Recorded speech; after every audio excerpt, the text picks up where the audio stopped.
Where is everyone? What happened here? Ah!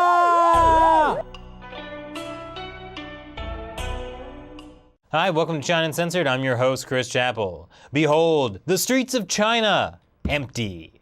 Huge, sprawling megacities, populated only by the promise of what might have been. You're looking at China's meteoric GDP growth. You see, when there's construction, GDP goes up. But what those GDP figures don't factor in is whether or not anyone actually ends up living in those cities.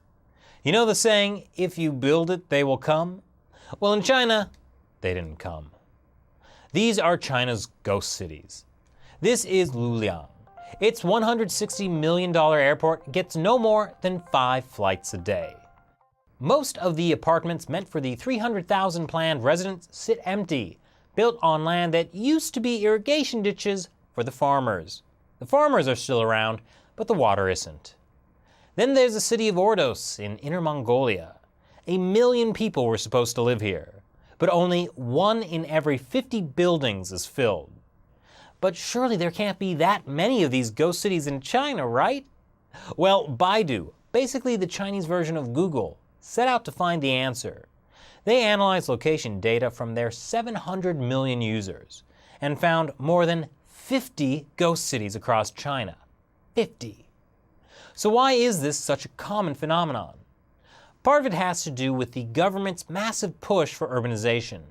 According to the National New Type Urbanization Plan, yes, that's what it's called, by 2020, 60% of the Chinese population will be living in cities. That's more than 800 million people. So it's not exactly an issue of too much supply and too little demand nationwide. It's all about location.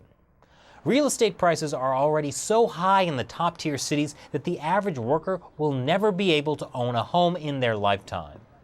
That's why so many people live in urban areas just outside the major cities. For example, in recently urbanized places like this one near Beijing. It offers lousy hospitals, overcrowded schools, no bus terminals, no movie theaters, only 2 tiny parks, and 700,000 neighbors. But living here with a 3-hour commute to central Beijing is still more appealing than living in a beautifully designed city in Shanxi province that has no jobs. Remember Luliang? In 2010, its GDP growth was a staggering 21%. Last year, it was negative 2%. That's because it was a coal mining town, and coal used to be big business in China. But with the economic slowdown, a lot of steel makers reduced production. They stopped buying so much coal, and coal mines went out of business. Then there's corruption. Officials in China get promotions based on GDP growth.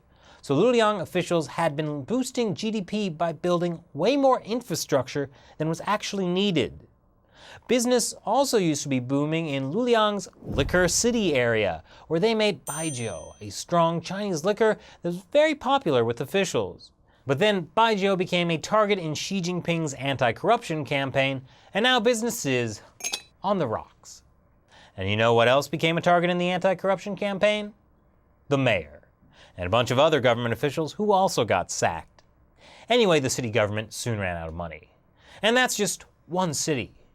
According to Wade Shepard, author of Ghost Cities, there are 20 to 40 million empty apartments in China. Now you'd think the central government would learn its lesson and put an end to all this excess building.